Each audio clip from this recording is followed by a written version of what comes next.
आज आप सीखेंगे √2 एक अपरमेय संख्या है, इसको कैसे सिद्ध करते हैं वो सीखेंगे। चलिए शुरू करते हैं।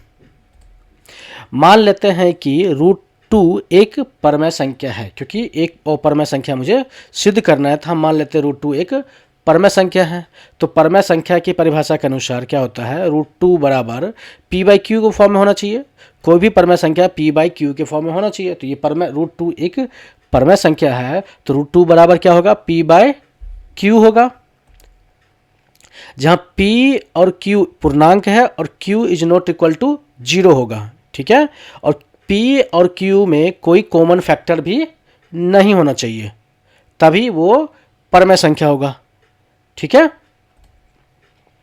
तो अब क्या करते हैं, दोनों तरफ हम क्या वर्ग कर देते हैं। √2 है तो इसलिए वर्ग करेंगे और p/q को भी वर्ग करेंगे। तो √2 का वर्ग करेंगे तो 2 आ जाएगा और p/q को p² आ जाएगा। 2 इजकल टू p² आ जाएगा। तो इसको हम क्या करेंगे, क्रॉस मल्टीप्लिकेशन करेंगे। तो क्रॉस मल्टीप्लिकेशन करेंगे तो p² बराबर 2q² आएगा। तो इसका मतलब ये है कि p² एक सम संख्या है। जब p² एक सम संख्या है तो p भी एक क्या होगा, सम संख्या होगा। मान लेते हैं p बराबर 2k। ठीक है, p बराबर 2k। अब क्या करते हैं, p का वैल्यू जो मान है वो पुट करते हैं। तो पुट करने पर क्या होता है, तो p बराबर 2k का स्क्वायर और 2q² तो है ही। ठीक है, इसका जब 2k का होल स्क्वायर करेंगे तो 4k² होगा, इसका 2q² होगा।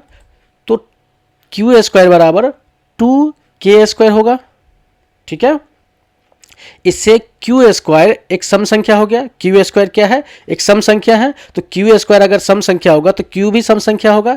इसका मतलब ये हुआ p और q दोनों सम संख्या हो गया, दोनों सम संख्या हुआ।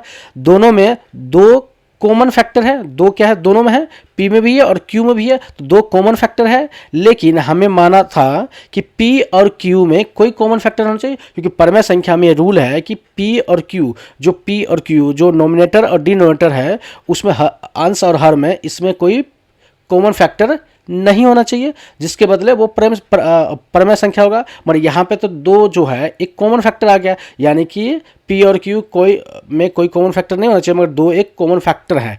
इसका क्या मतलब हुआ, इसका ये मतलब हुआ कि जो हमने माना था वो गलत माना था।